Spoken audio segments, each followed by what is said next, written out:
Before we start, I have just a couple of thank yous. First of all, thank you to all of you for joining us here this morning. I know your time is precious and we appreciate you choosing to spend it with us. I'd like to give a special shout out to the legislators who are here today. In the House, I know we have Representative Paul Anderson. You can wave if you're around. Senator Mark Johnson, Senator Greg Clausen, and Senator Sandy Pappas. This is especially noteworthy because I understand conversations at the Capitol were continuing past midnight last night. I got a couple of regrets in the wee morning hours from others who had been planning to be here but instead are sleeping. Similarly, I'd like to thank our esteemed panelists for accepting our invitation. You'll hear more about them in a minute. I'd like to thank the Minnesota History Center and its staff for so graciously hosting us today in this beautiful facility. MinnPost is a reader-supported nonprofit, and we could not do what we do without the support of our more than 3,000 members, who together provide about half of our operating support. I see many members here today, and I thank you for your continued support. And finally, I'd like to thank AARP Minnesota for sponsoring this event. Without its support, this conversation would never have been possible. With that, I'd like to introduce AARP Minnesota State Director, Will Phillips.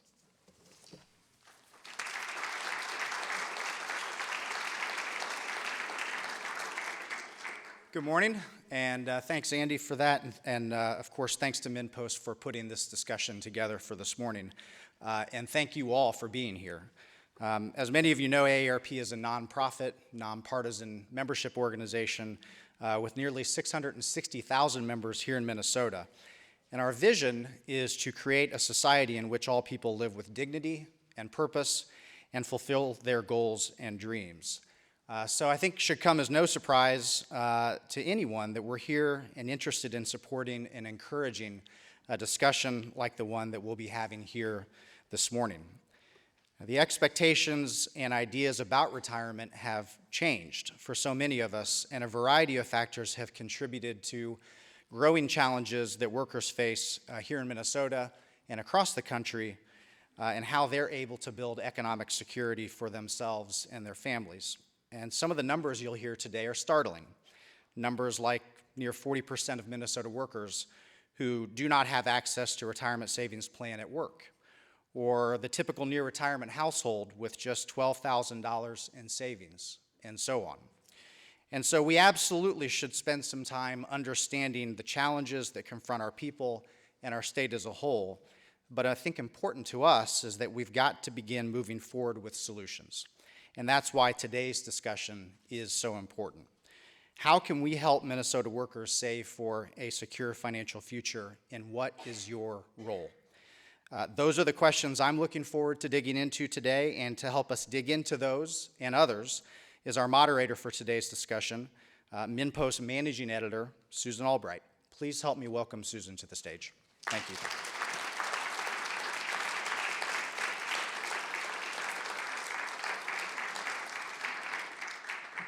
Hello.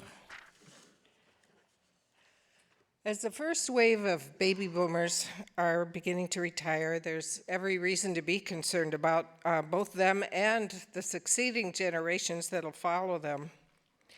Will gave you a few stats. I will give you a couple more. The average Social Security benefit in Minnesota is about $1,400 a month, and many people think that that's what they will live on. Defined benefit pensions have been replaced by defined contribution systems like 401ks, which shift risks and choices to employees.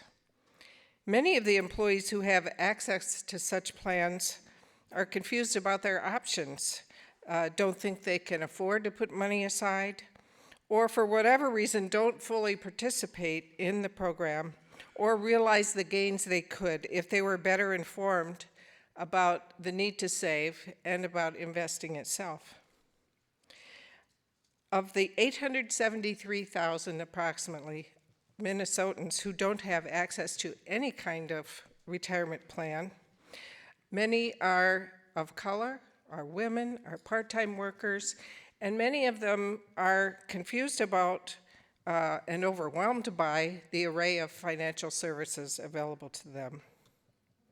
These are just a few stats that have employers, employees, and members of various states working to try to get creative solutions.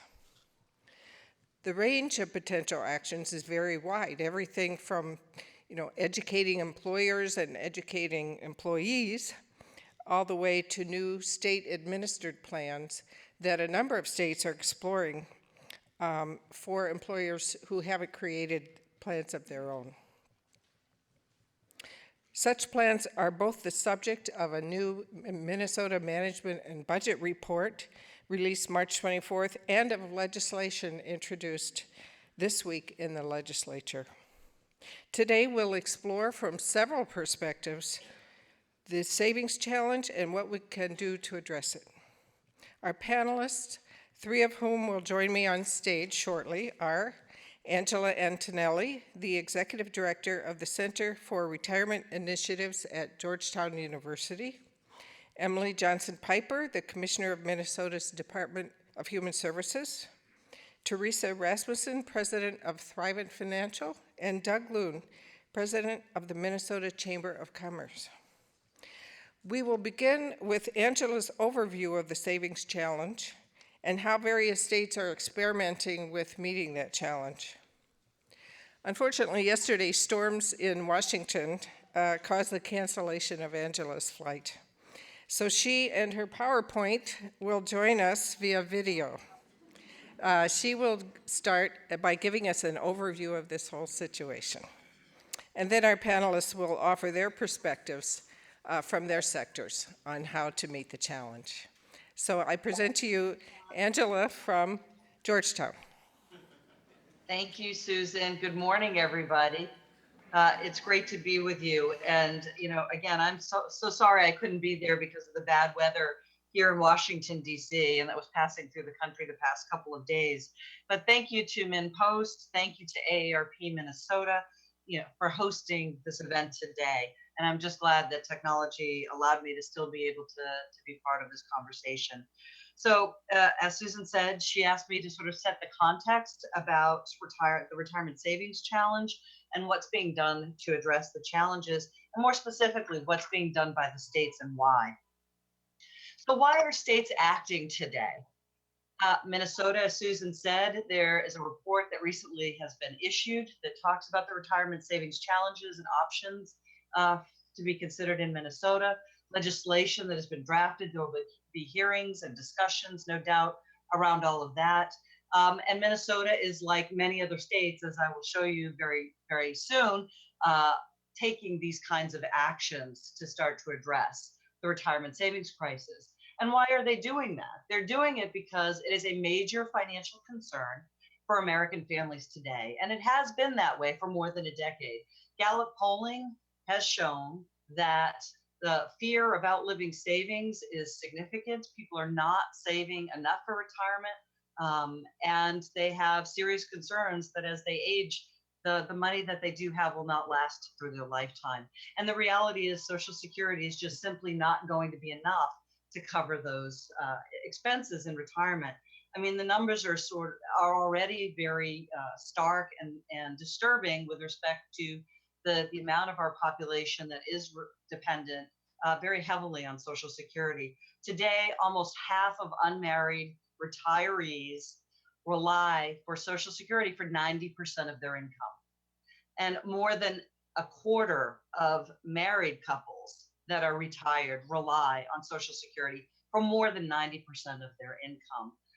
And so this is something, as 10,000 Americans are turning 65 every day, today between now and 2030, we have to pay attention to these concerns and the lack of retirement readiness. And one of the contributing factors to why our citizens are not really well prepared and retirement ready is because more than half of the private sector workforce lacks access to a way to save through an employer-sponsored plan. And we know that having access to an employer-sponsored plan is one of the best ways for workers to save for their retirement.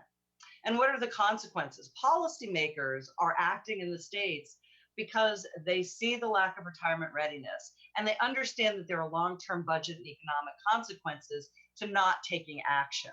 what are the long-term budget consequences? They can be enormous because, as I mentioned, we already see the heavy dependence on Social Security for 90% or more of retirees' income. But they tend not to rely just on Social Security. They're also going to rely on other social safety net programs. They will rely on Medicare and Medicaid. They will rely on need for housing subsidies, energy assistance, food stamps. So the impact on social safety net programs and budgetary impact has the potential, it is already significant as we see at the debates at the state as well as national level. And that only has the potential to get more challenging and more difficult to deal with as we go forward. And then there are economic consequences of that, certainly as entitlement spending has to continue to increase, and what are the tax implications of that. On the other side, if we're able to help more workers save for retirement and they have more income in retirement, guess what? They're able to spend and contribute to the economy, and there are significant economic benefits to doing that. And so we have a lot of incentives on the side with policymakers today, understanding the nature of the problem. And one of the biggest reasons why states are taking action is factoring in the lack of retirement readiness, understanding the long-term budget and economic consequences, but also the reality that we have simply made no progress in 40 years to close the private sector access gap. You look at this chart and it has been fairly steady, give or take a few percentage points, that half of our private sector workers do not have access. 55 million American workers today do not have a way to save through an employer-sponsored plan. And so we are at a point now where I believe the state initiatives that we see happening and the focus on retirement security, we are at a point where we could really make a significant impact to change a trend that we have been unable to. Both Washington and the private sector has been unable to address for 40 years. And again, some very interesting things now that we see happening in the states that have the potential to change this. Again, as defined benefit plans have declined, and probably less than 20% of the population has access to defined benefit plans, and the rise of defined contribution savings as the primary vehicle. But again, workers, even if they do have access to defined contribution plans, are not necessarily either saving or saving enough for a variety of reasons. But again, that is compounded. The problem is compounded by virtue of the fact that, again, more than 55 million American workers, more than half the private sector workforce doesn't even have an easy way to save. So why should Minnesota act? Again, the report that was just issued helps understand this in more concrete, real terms. Again, 40% of the private sector workers in Minnesota are not covered by an employer plan. Small businesses lack plans. 95, and this is what we see in Minnesota is indicative of the rest of the country. America is largely a small business nation. More than 99% of all small businesses, 99% of all businesses in the U.S. are small businesses. In Minnesota, 95% of the state businesses are under 100, and 60% of them don't provide an employer-sponsored plan. And if they're really small, 10 or fewer employees, then 78% of them don't. We have a rapidly aging population. As I said, I call it a silver tsunami, where 10,000 Americans are turning 65 every day. Actually, Minnesota's population is going to be aging even more rapidly than we see nationally, with an 84% growth in those numbers, 65 and over, by 2030. So 1 in 5 of your population is going to be over age 65 in the next 15 years. And again, little saved for retirement. The report that was issued shows in Minnesota about average $38,000 in a defined contribution account. If you turn that in, you annuitize that, it's maybe about $250 a month in additional income to supplement Social Security, which isn't very much. Nationally, the average monthly benefit is about $1,341. And again, the significant budget savings and economic benefits of taking action. The study that was done by Sivo Consulting, state by state, shows that in first 10 years of having these state facilitated plans set up, the potential savings in Minnesota could be 124 million in Medicaid savings alone.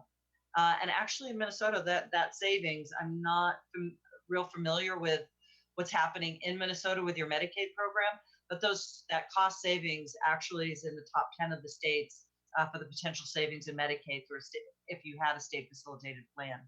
Again, if we can help retirees save, even helping them save a little bit and helping young people today start to save a little bit. Again, if they're able to start in their 20s and save for 40 years, sometimes opponents will minimize the value of saving $25 or $50. You cannot underestimate the value of saving $25 or $50. Any little bit of amount that workers can begin to set aside, and the earlier they can do that, the better it is. And at the end of the day, they will have more money in their retirement. And again, there are great economic benefits to do that. For every 100 retirees new to a community who are able to spend money and contribute to that community economically, you have 55 new jobs that could be created. So given the lack of retirement readiness, given that for 4 decades we've not been able to close the lack of access gap among private sector workers, states jump in. States are problem solvers. They have to be. They're closer to the people. People expect that issues are going to be addressed at the state and local level. You really do the heavy lifting.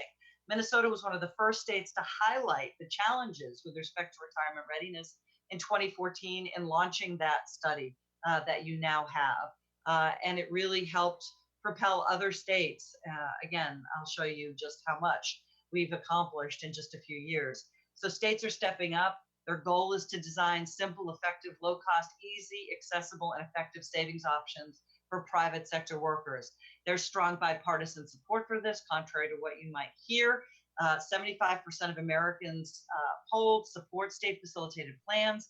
In polling that's been done for the past few years by the National Institute of Retirement Security, among polled self-identified Republicans, 73% support state-facilitated plans, and more than 80% of those who identified as Democrats support state-facilitated plans. This has been a bipartisan idea and initiative that's been advanced for several years now. And again, because of state leadership, we are really on the edge of being able to finally make some significant breakthroughs, as long as Washington doesn't get in the way, and I'll talk about that a little bit. And there's strong small business support.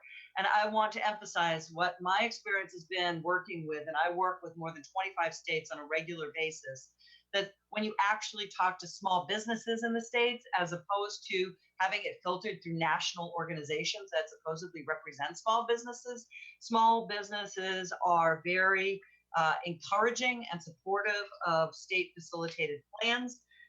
They understand that it's good to help recruit and retain employees.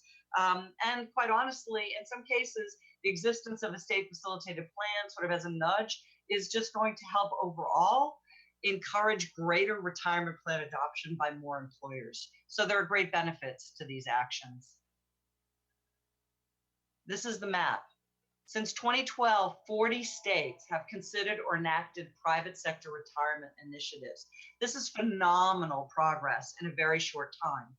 The private sector has said and has readily admitted that for low and moderate income workers, for the very small businesses, it has not been profitable to serve these populations. Hence why, for 4 decades now, we've not seen a lot of progress made to close this access gap. What states have essentially said is, look, we understand what we may be facing in terms of budget and economic consequences from an aging, poor population. We're reaching out to you in the form of public-private partnerships, private sector, and we want to partner with you.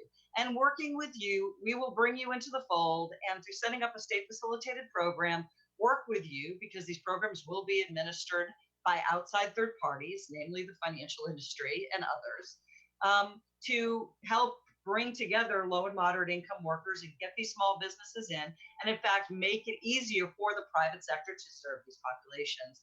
So I've always found it a little bit baffling why the private sector, some corners have been challenging these state initiatives. Again, there's lots of opportunities that through these public-private partnerships, the private sector will have to have it be more worth their while to be able to serve populations that, again, they have readily admitted they are not interested and it's not been profitable for them to serve. So when you look at this map, you see the red. The red are the 8 states that have programs that are in place and being implemented. In addition, we've seen yellow and green signifying the green states actually show in 2017, even with new Congress, new administration, some issues that I'll mention very briefly that have come up that have been introducing legislative proposals, whether they be program bills or study bills.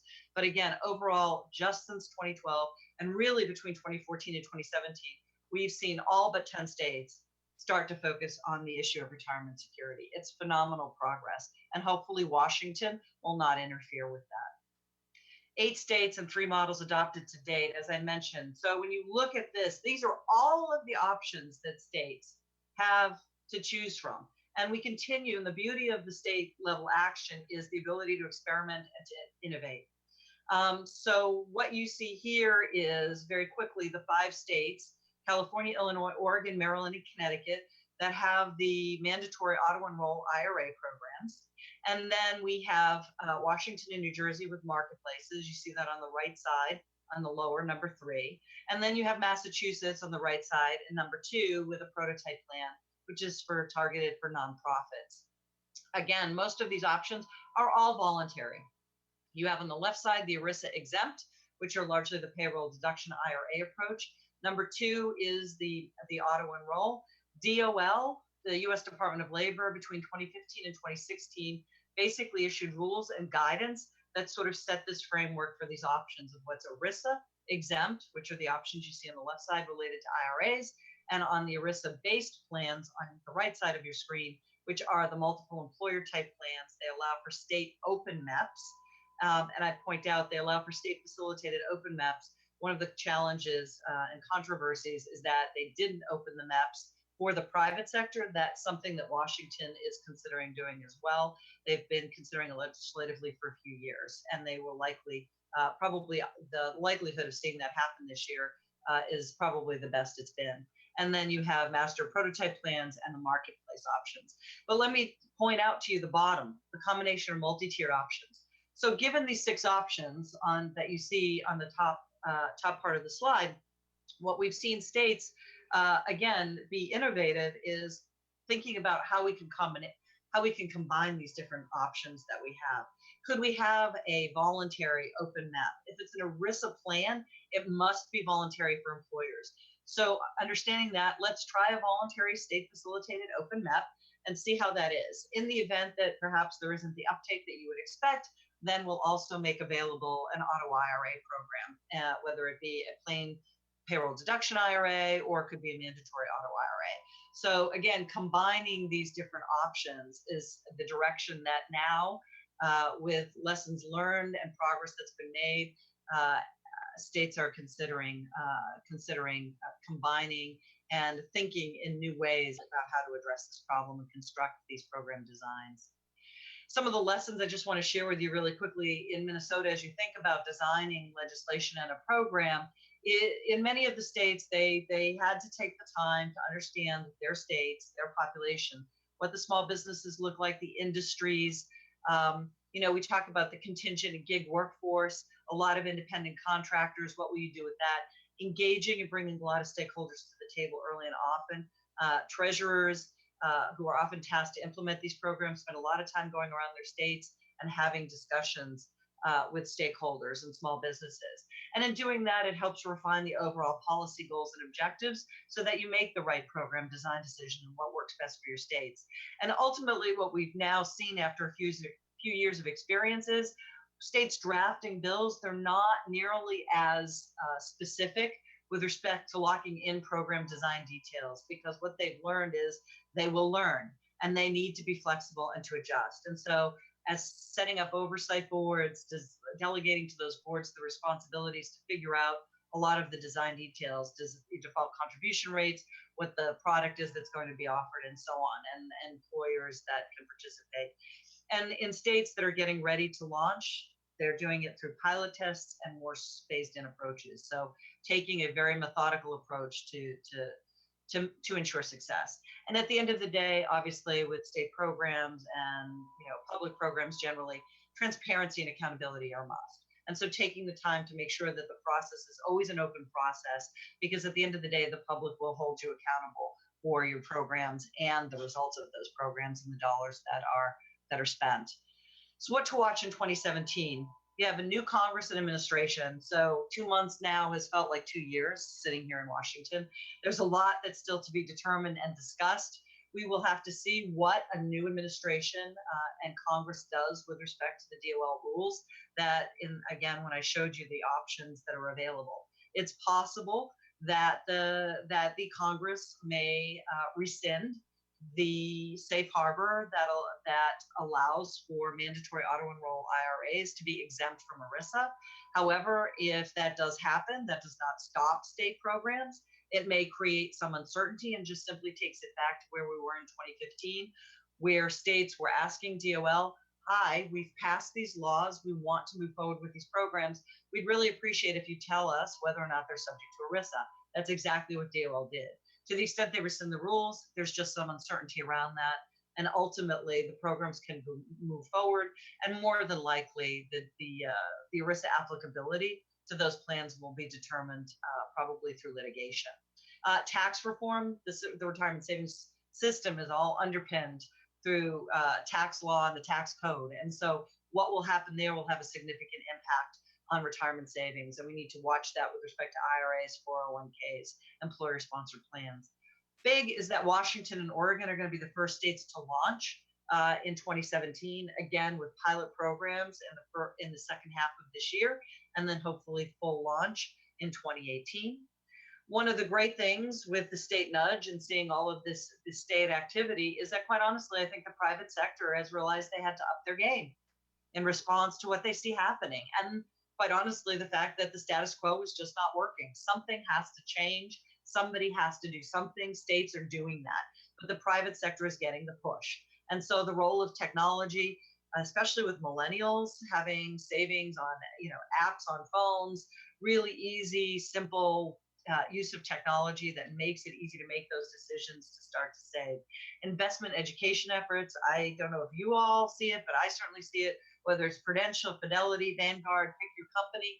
I think they are now starting, as people look at their retirement savings through their employers, you see much more of a discussion and question about what are your end goals?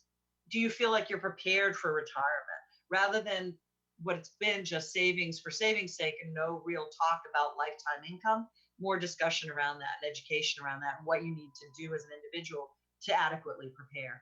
And auto portability issues as another example. We have a problem where workers sometimes, more today, have many different jobs. And so they're moving around a lot. Sometimes accounts get lost. So how can we use technology to help accounts stay attached to individuals as they move for employers? So there's innovation that's going on. I'm not sure if Washington and the states stop focusing on putting pressure with respect to retirement readiness, that this innovation will continue to occur. We'd like to think it would, but again, I think there's great benefits to these public-private partnerships, and I think we're beginning to see that. And then we need to tackle some really challenging public policy issues overall that we haven't done. In addition to closing the gap, the big issue is lifetime income. Again, it's not just savings for savings sake, but people want to be able to save, and we want to help them be able to save so it's income that lasts them for a lifetime. And so how do we help them understand that? Because a lot of workers today, when they get ready to retire, go to their employers, they take out the money as a lump sum, and they're not always the best at managing that to last a lifetime. So and annuitization, looking at annuities, Connecticut is the one state program that has as part of its program taking part of the savings and actually dedicating those funds to an annuity as part of their program. So again, lots of exciting things that have happened, a little bit of uncertainty with the new administration in Congress and how they will play with respect to retirement savings and security. But again, I remain very optimistic. The states will continue to move forward. We'll just have to get some of these policy questions if they become a little bit unclear again and get that clarity and allow us to continue to move forward. And I'll leave you with, this is federalism, the way federalism is supposed to work. Senator Bob Corker on the floor of the Senate recently talking about the DOL regs, which again, Congress is contemplating rescinding. Senator Corker is a Republican who believes that the states should have the freedom to basically look at all of these options, not have any of them restricted, and look at what works best.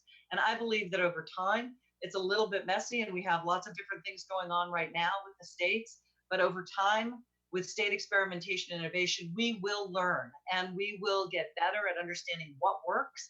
And again, I think we have the opportunity to change what has been unchanged for more than 4 decades with respect to retirement savings and security. So with that, I will stop. That is our website, cri.georgetown.edu. We recently did a report for the state of Vermont as for their study group. You can find all information on what's happening in the states legislatively and program implementation activities by going to our website, as well as links to all various groups that work on retirement security issues. Again, thank you very much for the opportunity. I look forward to the discussion and answering your questions.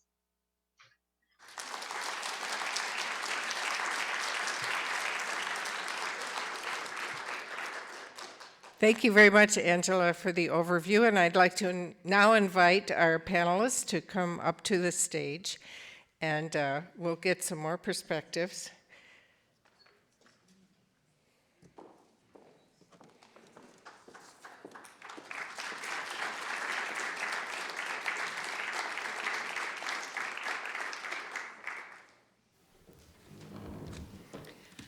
I think first, I'd like to have Emily Piper, our Commissioner of Human Services, give a little picture of what it means if a lot of people aren't prepared, and what it means for Minnesota in particular. Well, in Minnesota, as Angela said, we're aging at a greater rate than... Andy, can you hear me? We're aging at a greater rate than other states are. And not only does savings or not savings have impacts on families and the people who are aging, but it also has really significant impacts on our state budget. And we know in Minnesota, about 70% of people, seniors in our state, will at some point access public assistance in one form or another. And the biggest piece of that is Medicaid, and in Minnesota that's medical assistance. And we project that based on what we see now, that long-term care for medical assistance payments is going to triple in the next 25 years, from $1.1 billion in 2015 to $3.8 billion by 2040. So when we talk about the growth in our public health care programs and the growth in that taking a piece of the state's budget, that's only going to continue, and it's really exponentially going to continue as long as we maintain the status quo of people not saving enough for retirement and having then to rely on public assistance in our state. Thank you. And Teresa, could you give us a picture of the financial services industry and how you think it's best to address this challenge? Certainly, and it's a privilege to be here today. You know, I have been in the financial services industry for close to 30 years, and at least during that time, we have talked about the retirement crisis, and that people were not saving enough for retirement. But what surprised me was about 2 weeks ago, the Wall Street Journal published a report, and the most financially secure and happiest Americans happened to be retirees. So we must have been doing something right, and maybe we should thank AARP for, you know, the work that they've done, because our retirees really are happy. So one of the things we probably should do is stop and ask them. At Thrivent, we think, or at least our hypothesis is that retirees, they adjust their lifestyle to the income that they have. And so from our perspective, it's not only looking at the income side and the savings side, but also the expense side as well.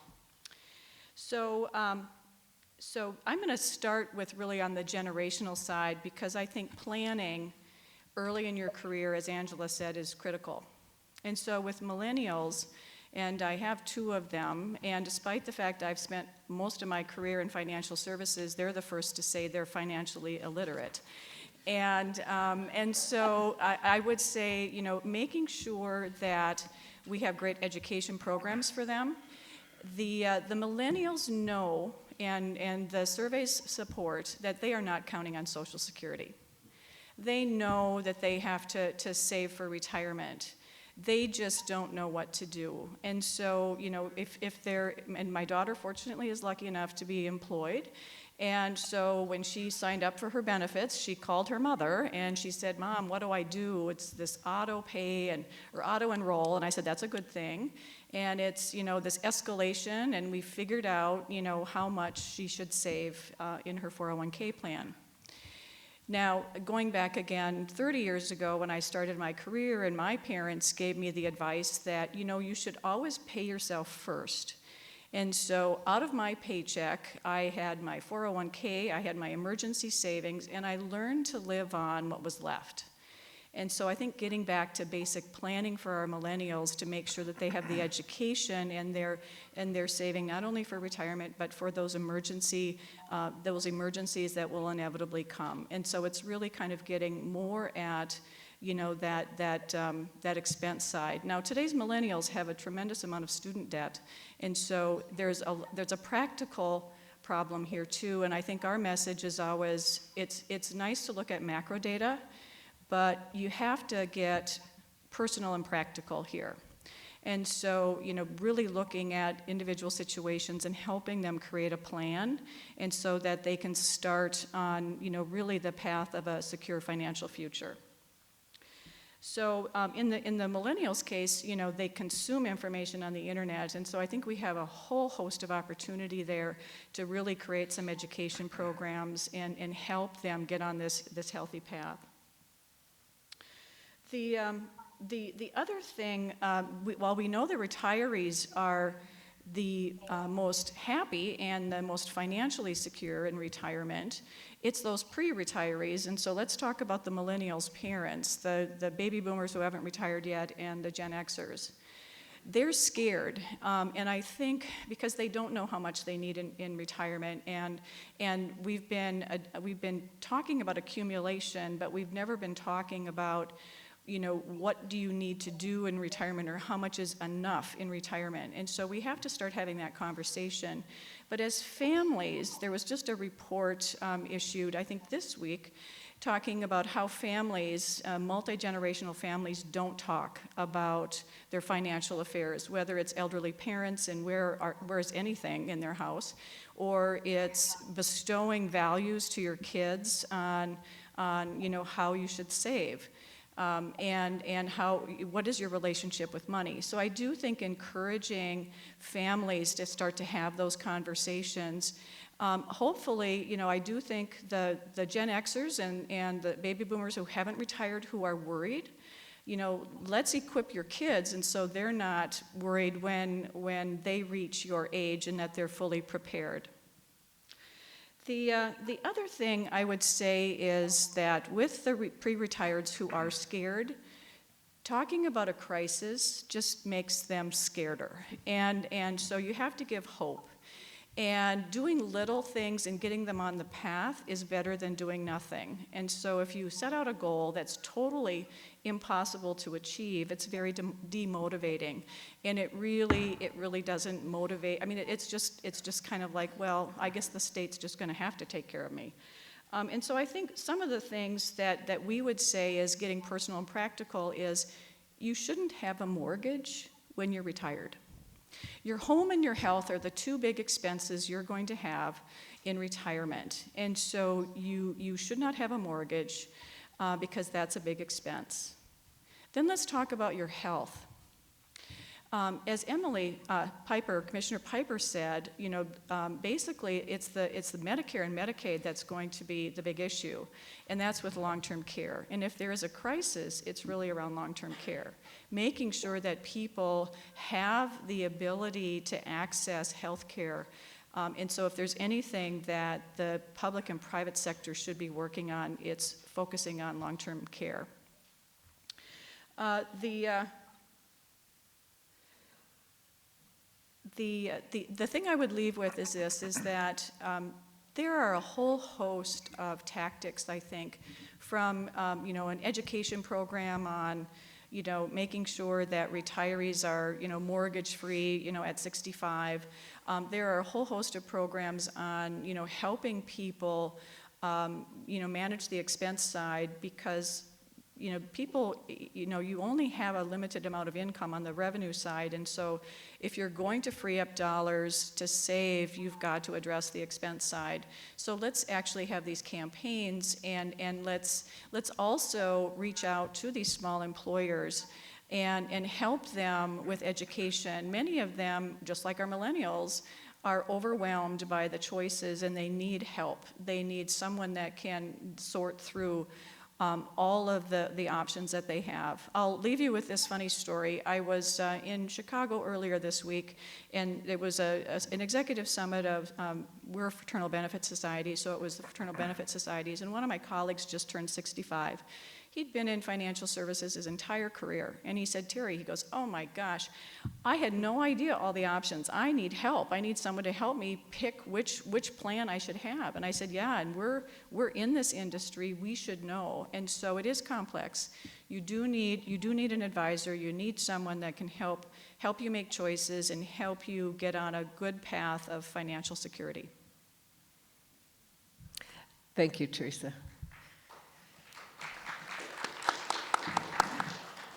And now Doug Loon will talk a little bit from the employer perspective and from the small business perspective.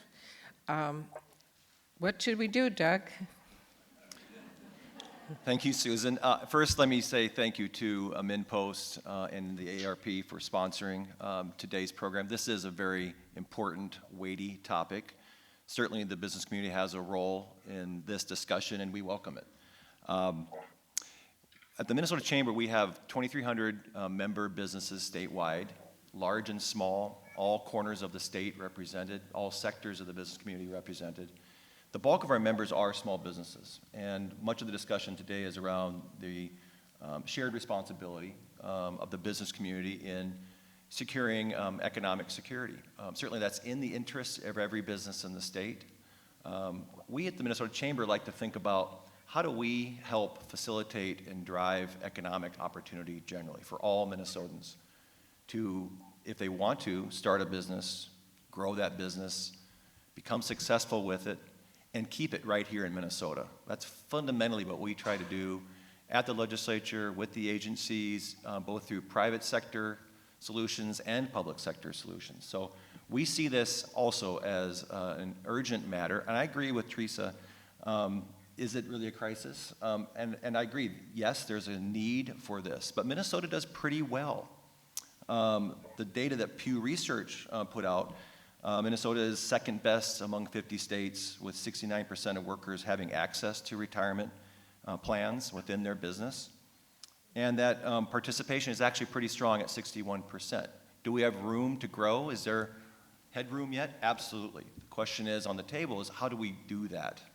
Do we do it with a public sector mandate? We would argue probably something we should seriously not do. Should we look at a system by which businesses, as the professor spoke, nudge businesses forward? Let's have a discussion about what nudging means. Because if you nudge too hard, sometimes businesses will find it harder to be in business, and that ultimately creates some challenges. I just spent quite a bit of time on the road recently, going out and visiting with business leaders across the state. We do this actually every year as we get ready for the session, but this year we decided to do it mid-session. And one of the greatest challenge that comes up when we ask businesses around the state, what is the challenge for your business to be successful in Minnesota today? And you think about it, I bet they're saying, the taxation system or regulations, those are all important for businesses. They'd like to see those addressed and for government to run efficiently. But the number one thing is finding their workforce, both availability of workers and skill sets surrounding those workers. And that's the number one challenge facing businesses today. So as we think about regulations that drive the economy forward, that allow the private sector to be successful, let's be thoughtful about how we enable businesses to attract workers, to retain those workers, to train those workers, and for those workers to be successful within their employment. And creating opportunities within their benefits portfolio is a good thing.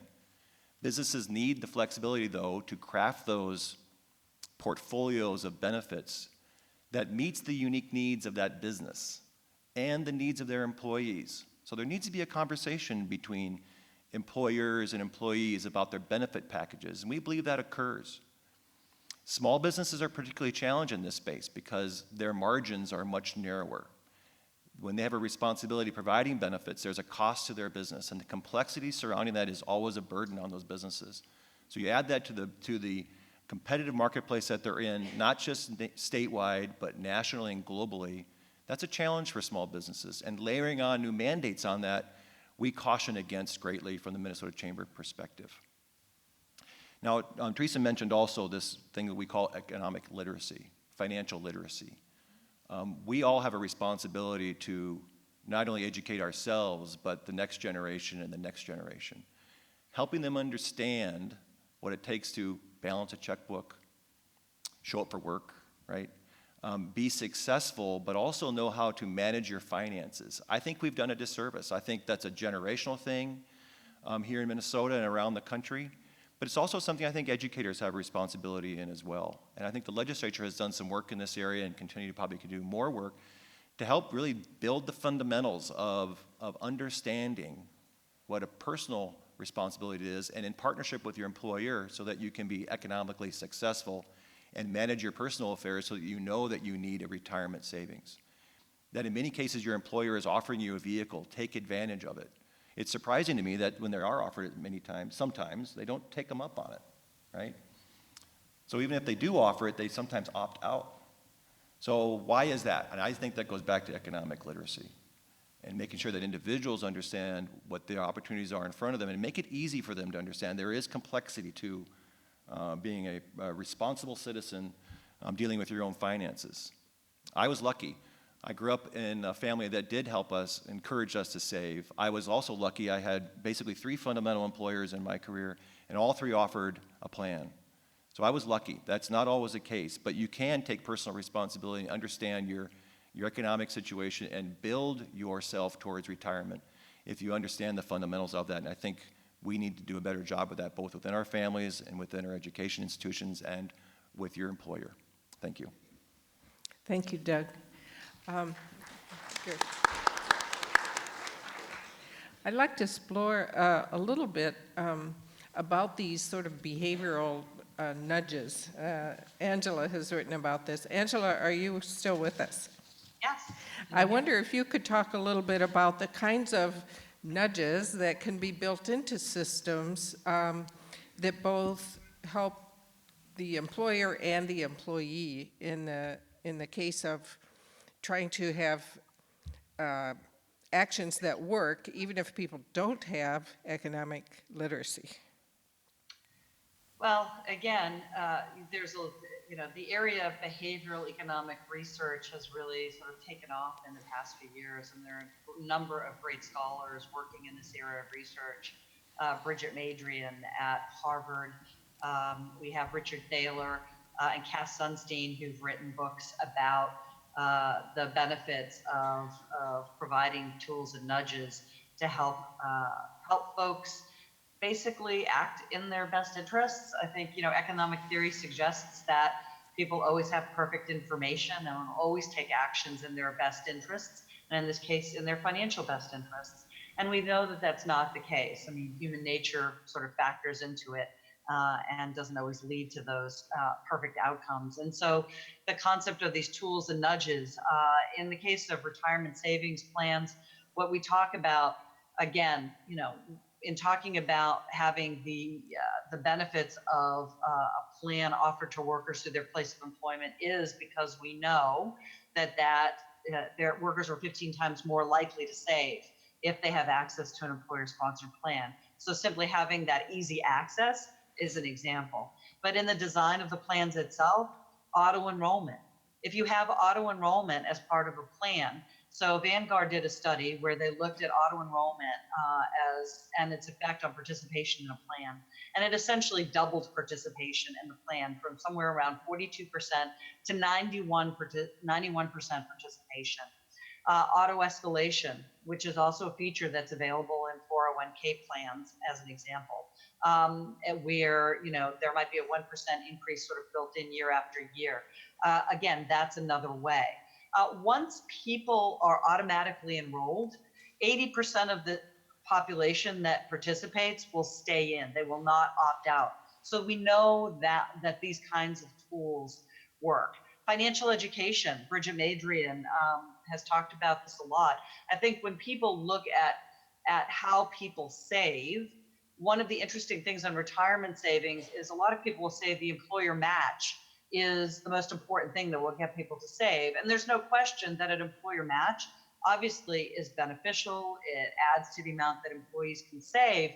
But actually, there are very, very simple things that employers can do, and that quite honestly, their plan providers are not often doing, but hopefully I think we see them doing it more, which is instead of just, hi, new worker, welcome to our company, here's the benefits package, and plop it in front of them and say, okay, we hope you're going to sign up or do something. And oftentimes that contributes to inertia and they don't do it because a lot of options are offered. Then they have to make a lot of choices. I mean, I look at my retirement plans that I've seen where you have, 40, 50, 60 different investment options. Simplifying the investment options that are offered is an example of helping make it easier to make those kinds of choices for the employees. But also, instead of just giving them the package and saying, we hope you're going to do something, setting deadlines, making it clear to them, little email reminders, notifications. Hi, I've given you the package. You've got 60 days to make a decision.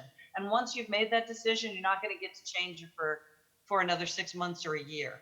And so setting up clear targets and deadlines for action helps to significantly increase the likelihood that workers are going to begin to take advantage of a plan that's being offered by their employer. And then again, keeping those choices simplified so they're not overwhelmed.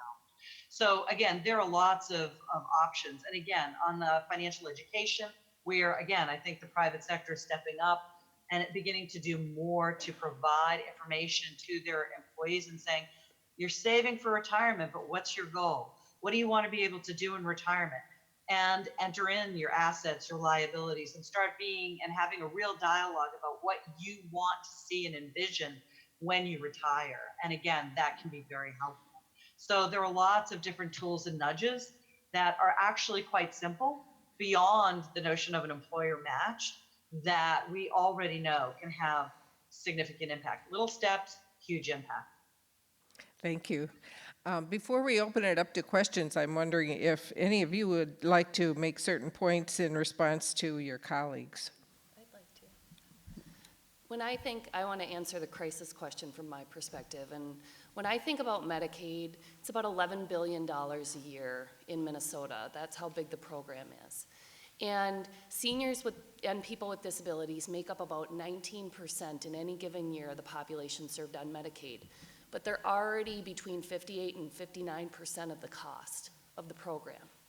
And so, one of the challenges we have, and one of the big drivers of that, is the increased cost in long-term care, and we're going to see a growth in our population as we age at a greater rate than other states.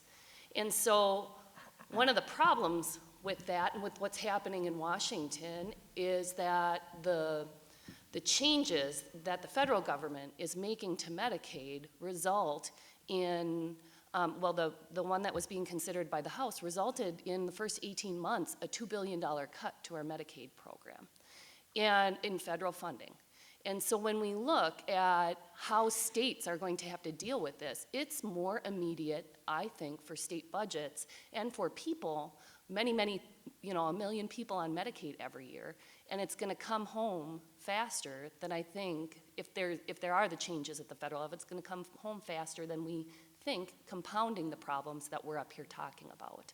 And so one of the ways that Minnesota has tried to be innovative as a state and address the problem is to do things to try and keep people in their own homes, keep them private pay insurance as long as possible by providing them additional services, trying to keep people out of nursing homes for as long as possible, and trying to develop state plans to incent retirement savings going forward. But at the end of the day, if something fundamentally doesn't change on that graph that we saw earlier, not only are there going to be problems outside of healthcare, but there's going to be really significant problems in continuing to fund the services for people with disabilities and our elderly in our state going forward, particularly given what's happening in Washington and what the conversations are. Medicaid pays over 50% of nursing home costs in the state of Minnesota right now. And that's only going to grow if we don't do something fundamentally different to help families and aging people in the state of Minnesota solve some of these really significant retirement issues. And so we're trying to do what we can. We're trying to develop additional long-term care, private pay solutions for folks. We have this study that was commissioned by the legislature in 2014. But ultimately, there's going to need to be some really systemic shifts, and it's going to be everything from more flexible workplace environments for people who are taking care of aging parents, to making it easier in financial literacy and having families have these conversations to try and solve for themselves some of these really challenging financial issues that they're going to be facing. So I'd like to comment, with Angela, and I think there are some very, very simple things that we can do to get us on the right path. I did say both of my kids were financially literate. One is, and one is actually fairly literate. And I'll point to a program and a difference. And I don't know if it's that different or difference that made a difference in this particular case. But at the University of South Carolina, where my son went, every freshman is required to take a personal finance class. And, between his freshman and sophomore year, when he came home, he was working for the summer. And guess what he asked for at Christmas? A Roth IRA. So he got a Roth IRA. I think. Yeah, he got a Roth IRA. And so, I think that's an example of, education and educating our kids does make a difference. And so, I think there are so many things we can do to make sure that they get on the path of financial literacy and security.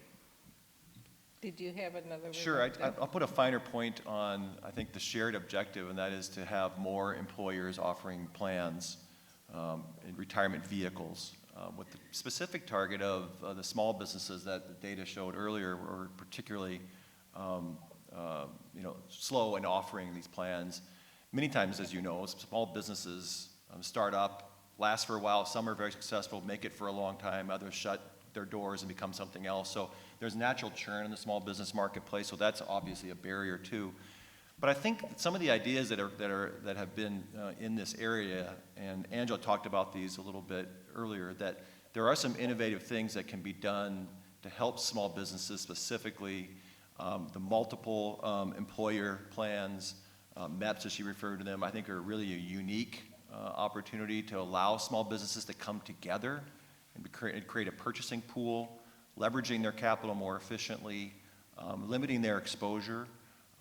Creates a path. And if you're a small business person, you don't have a CFO necessarily.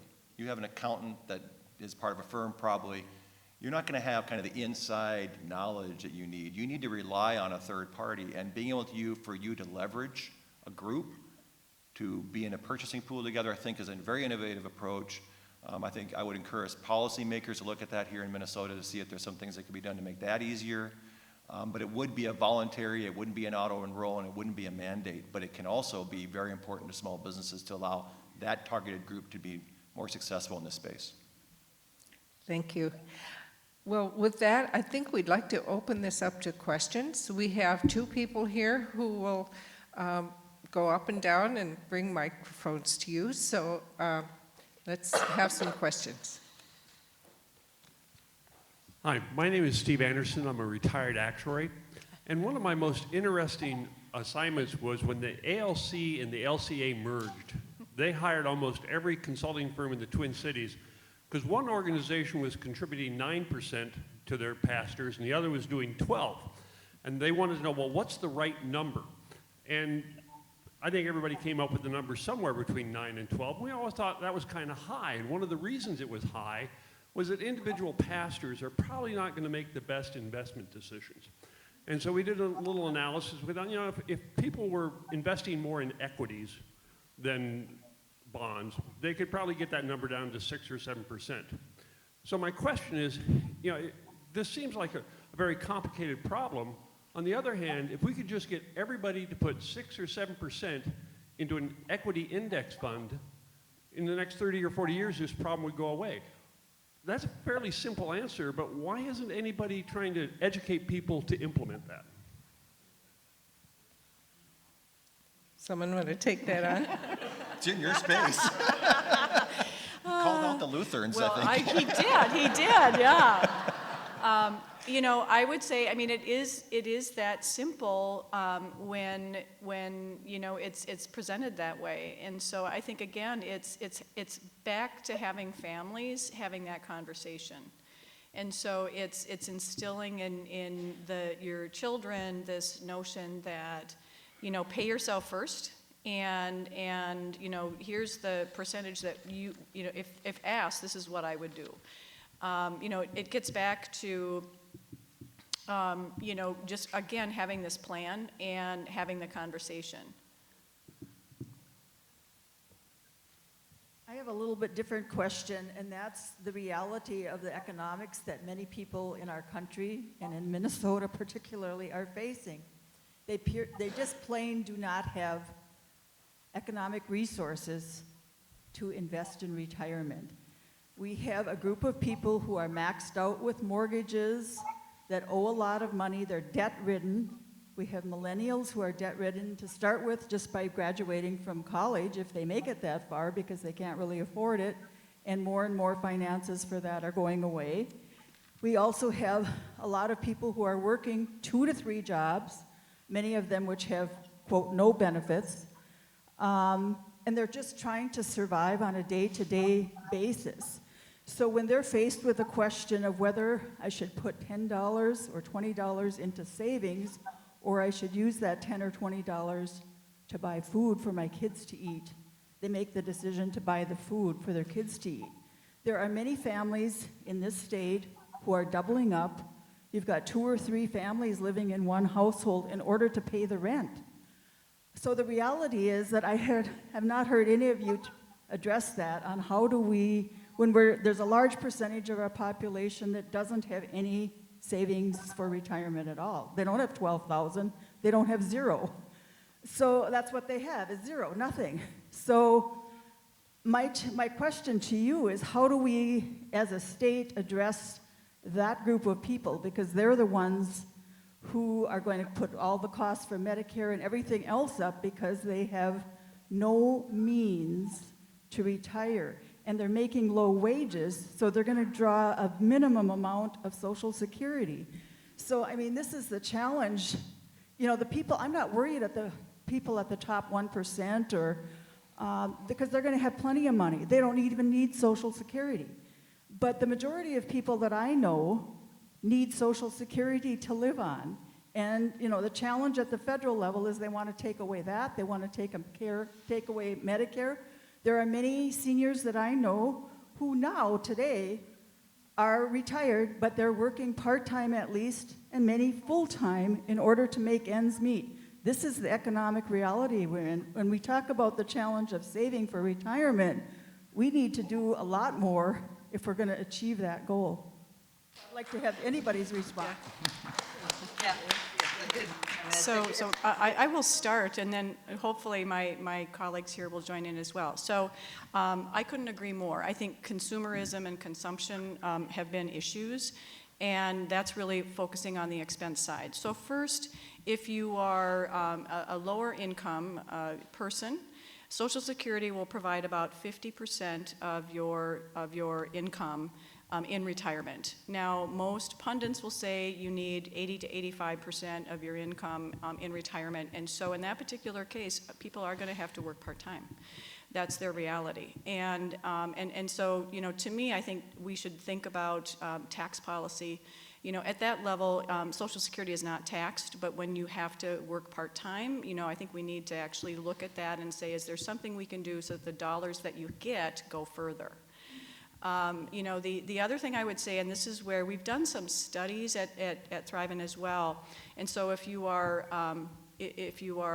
55 years old and you have a house and you have a large mortgage, the thing you probably should do is sell your house and reduce your lifestyle at that point in time, and so that you've got 10 years to then take what you were paying, in a mortgage and the difference that you have to pay in a lower mortgage to save for retirement. And so the other thing I think people have to consider is your retirement age. And, is it feasible for people to retire at 65? Is it feasible for people, do they have to work longer? And I think those are some of the hard messages that we have, because you're right, you can't actually increase, you can't have a larger income. Your income is what your income is. And so those are some of the things you have to do to address it. But it's not easy. Yeah, I mean, it certainly is, a challenging issue, and it's very, there are broader economic issues at play here that need to be addressed. I mean, ultimately, we want to have a strong, growing economy that's creating good jobs, and good jobs with, good pay and good benefits. I mean, that will obviously help a lot of workers. And so there are economic policy decisions that are going to be made as we move forward here that's going to either help achieve that or not. And we continue to have the scenario that the questioner raised about what we see with the gig economy, contingent workforce, which has really expanded over the past few years, people working 2 or 3 jobs and really not having access to any kind of benefits, and certainly not the ability to easily save for retirement. So again, larger economic policy issues at play. We need to start focusing on young people. We do have the challenges that we face now with middle-aged workers. Focusing on education efforts, again, as was discussed by Teresa, I think can make a significant difference here if we can focus on our young people and get them to be thinking about these things and making better financial decisions, because we know those education programs can help reduce, when we look at millennials, their level of credit card debt, the decisions they made about whether or not they're going to buy a mortgage and take on that debt. I have to say, from Washington and my experience, we're really good at setting up federal programs that facilitate the acquisition of debt. We're terrible at programs, and we're fighting horribly about doing things that will actually help people to save. And that's a frustration on my part. I'd like us to change from a debt culture to a savings culture, and I hope these discussions around retirement security have spillover to a broader discussion about facilitating savings. But for those who are facing retirement, near retirement age now, and they don't have a lot saved, yes, a lot of them think, I'm not going to be able to retire anytime soon. But that's unfortunate. And the reality is, to say just work longer is really not a very good answer as far as I'm concerned, because of the reality of the workforce and ageism. Most people, you think, I just want to work till 70. Well, good luck, because a lot of people after the age of 50 have a hard time and often are disrupted in their careers and their ability to work. So I don't think just working longer is an answer. We need good jobs. We need jobs that provide benefits. We need education to get millennials saving earlier. And this retirement savings discussion plugs into and must plug into a much broader discussion about economic policy. How do we grow jobs? Again, those high-paying jobs with good benefits. And that ultimately is what will allow more workers to save. I will make one note on folks who are low income, and they do have these financial challenges. And studies, they can't even meet a $400 emergency savings that might come up. We want to be able to work with them because, situations do vary. And again, I understand it's a challenge, but you just never know.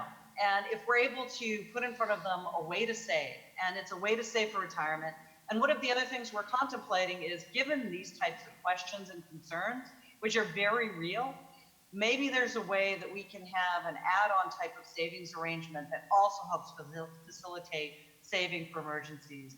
So yeah, they may not have the ability to save anything, even for emergencies, but for some, we will, by expanding the access, in fact, be able to help them. We won't be able to help everybody. And we do need to do more to help educate them and to make sure that younger people are not going to face the levels of debt that we see a lot of families struggling with now, and certainly not entering into that debt, as I see with a lot of families that I've worked with that are near retirement age and carrying huge amounts of mortgage and other debt, and they just still hadn't thought about, even in their 50s, what their life would be like when they're 70 or 80. So I hear this from families all across the state because DHS serves over 1 million people every year, and many of the programs that we administer are for low-income Minnesotans from early childhood up through retirement. And you're right, people can't. The people that I hear from and that my agency serves on a daily basis don't feel like they have an extra $50 a month to put in a retirement account.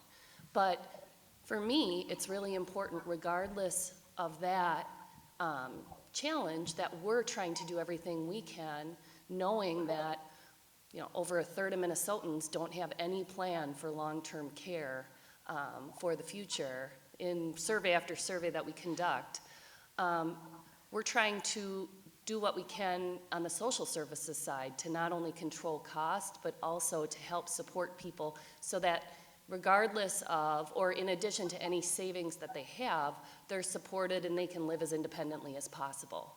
And so in Minnesota, nursing homes cost about $180 a day on public health care to support people. And so we've made, under Governor Dayton's leadership, investments in programs for people who maybe don't have a lot of savings but don't quite yet qualify for Medicaid but wind up in the nursing home. We develop programs to provide supportive services for folks to get them out of nursing home care, back into their homes for as long as possible, because we know that people want to age in place regardless of their income level, and they also want to make sure that we're not excessively spending money that we don't have to in really expensive nursing care. And so we're trying to do some of that work to solve for this gap in long-term care, because to your point about, why doesn't everybody just, or wouldn't we solve a lot of problems if we should just put, 6% or 8% in? Well, if we don't have viable private long-term care solutions across the state, which we're really at risk of right now for regular Minnesotans, we can put all we can in that retirement savings, and people are still gonna have a gap because long-term care is so expensive. And we're still gonna pay for that as a state going forward, because we are the ones, Medicaid is the one that picks up that gap for people all across the state. And so we have this campaign that we've been working on with Governor Dayton called Own Your Future, where we are trying to work to develop new solutions to the gap that we see on the private long-term care insurance market. So trying to have conversations about and do some actuarial analysis about what products need to be developed for the next generation of long-term care to solve this gap where there aren't really affordable solutions for folks on the private market side to buy long-term care insurance if you're a middle-income person. And what does that need to look like going forward so that Medicaid doesn't continue to have to bear the vast majority of the brunt of the expense for people in Minnesota? I have a question for possibly Antonelli. I was deeply affected by what Mr. Loon had to say about the fact that we need workers in this state, and deeply affected by the person behind us who commented about the fact that so many people have no money at all for retirement. My question for Antonelli is it possible that something really creative could come out of Minnesota? That's what we pride ourselves in. Could something really creative come out of Minnesota? Say a super Social Security that's for Minnesotans only. Yeah, laugh, but it's the thing that some people are guaranteeing. So I guess I'd ask you the question, what kind of a really super plan could be devised that would help keep people want to come to this state for work, as well as to help the people who don't have the retirement? Well, again, I think, for small businesses, the issue of whether or not they're able to provide benefits for their workers and can afford to do that, including a way to save for retirement, is a challenge. And that's why we're having these discussions about state facilitated, savings plans. Again, it takes the cost off of small businesses and is really, keep costs extremely low and will allow more workers to be able to save who work in these small businesses in Minnesota. So again, what can the state do? I hope you will continue on the path that you are currently on. And again, the commissioner has spoken about the challenges that the elderly are facing in Minnesota and what the cost implications are to the state. We have to address this issue now. We have to address it with young people. We have to make it easier and low cost for small businesses to be able to do this and offer this to their workers. What can they do? Again, I leave it to Minnesota. There are lots of options that can be considered and evaluated in your state, and to talk among the citizens and the businesses in your state and really see what will work best. Doug mentioned the multiple employer plan. That's something that, again, there's a lot of interest on the part of states on that, to look at that as an option, as well as an auto IRA type approach. So at this point, Minnesota can really lead by continuing on the path that it's been on and looking at these options. I hope that you will find, and leadership will find in the state, that as they engage their citizens and workers, you will find the support there to do that. You will find it to be bipartisan and to craft something that's bipartisan and that can be successful in your state, and to move forward with that so we can learn, and hopefully people in Minnesota will be better off. And again, it will be something that will be a beacon for the rest of the country to look to. But again, lots of options, and I think it's really up to the state to engage with its citizens and small businesses to determine what has the potential to really work best. And again, workers will benefit and business will benefit from having these additional benefits available to workers. Let me respond to that as well. I agree. Minnesota is a very innovative state, both publicly and privately. It's part of our heritage.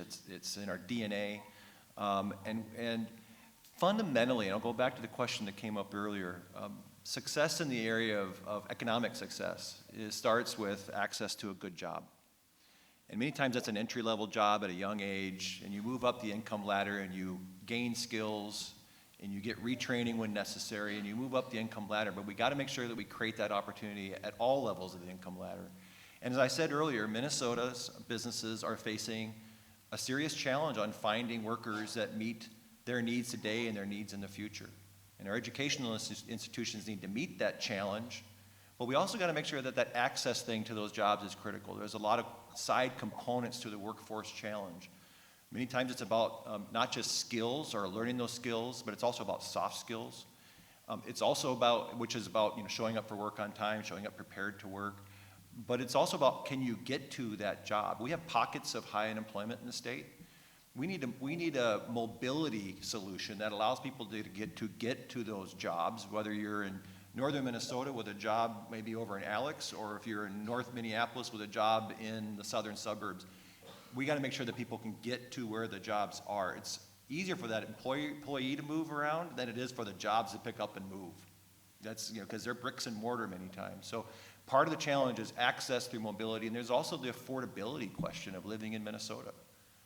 We need to make this place affordable. We got to keep it competitive from an affordability standpoint. If housing's going up, why is it going up, right?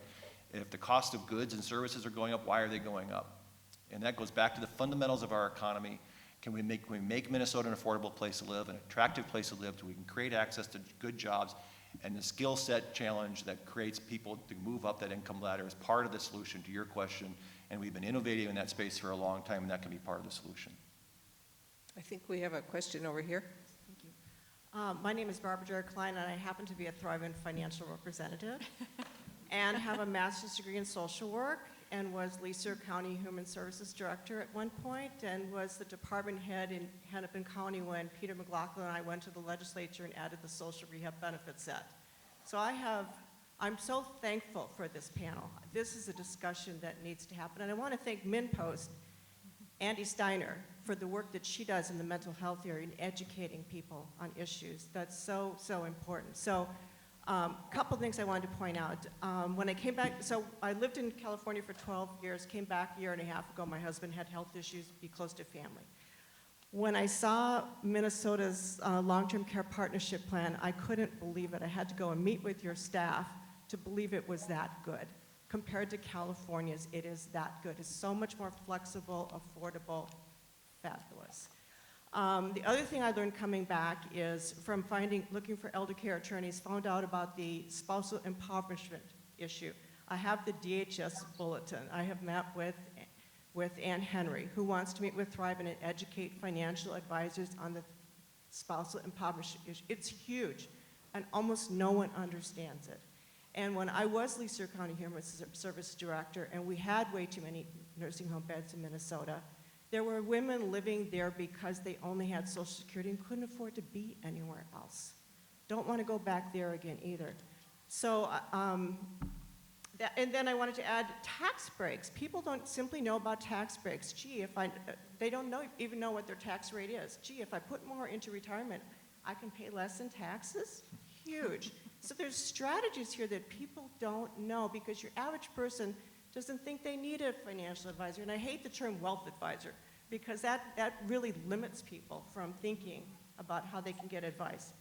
College financial planning, we have a terrific class in college financial strategies, which college to go to. Don't have your money in this bucket, have your money in your retirement bucket. I have had fabulous fun doing that work in California. Adult protection. I'm seeing it, everyone's seeing it. That system needs to be ratcheted up the way the child welfare system is ratcheted up. Had a client that in one of our counties that got a typed letter back, we're not gonna come and see you about this, when the caregiver was ripping off the person in the nursing home. That huge, needs to be escalated up as soon as possible. So my last suggestion is, I think it's education. It's also, I work with clients who, my grandfather did this and that's why I won't do that. I think there needs to be so many levels of financial education across the board, and including government workers who think, oh, I'm a government worker, I don't need any financial advice. A lot of the people I work with have spent their retirement on their autistic child, on their memory care spouse. And you have a grant to Belle Plaine. I'm on the memory care.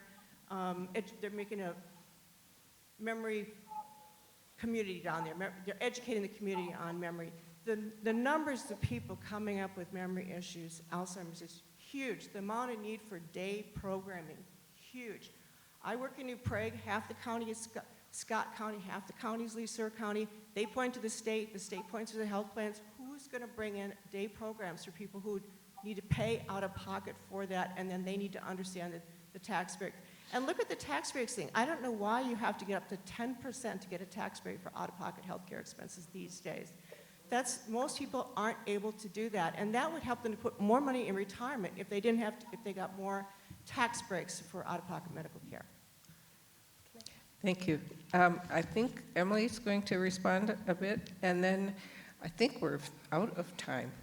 Well, I was just going to comment. I appreciate your comments about adult protection, and there is, one of the challenges we have in human services is that there's clearly a growing need, and so we brought legislation to enhance adult protective services and are trying to work with counties all across the state to streamline how we respond and how we take in complaints. But in last year alone, we had a 40% increase in adult protection investigation complaints that were made. So we're really concerned about it.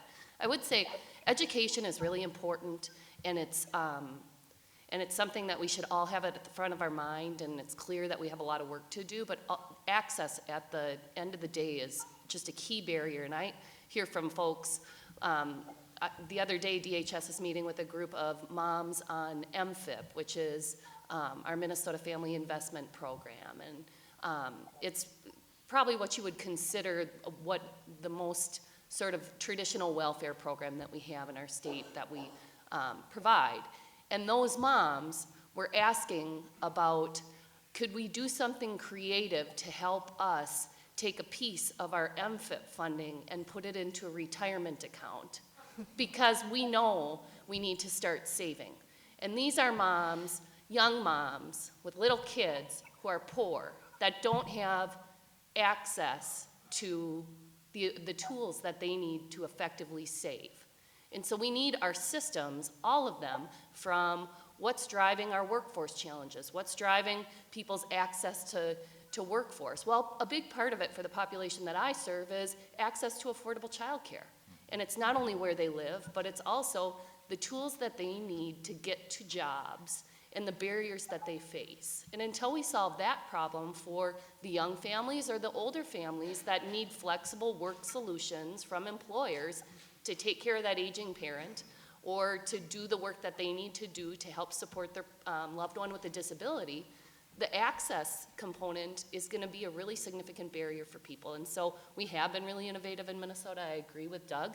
And we need to continue to think about what are all of the tools in the toolbox that we need to solve these issues today and in 30 years for the people who are young now, but we know are going to be aging going forward, and how do we continue to lead the nation in the work that we do? And I think we're well poised to do so in a bipartisan way, particularly with older adult services that are being provided and developed across the state, but like every other state, we have a long way to go.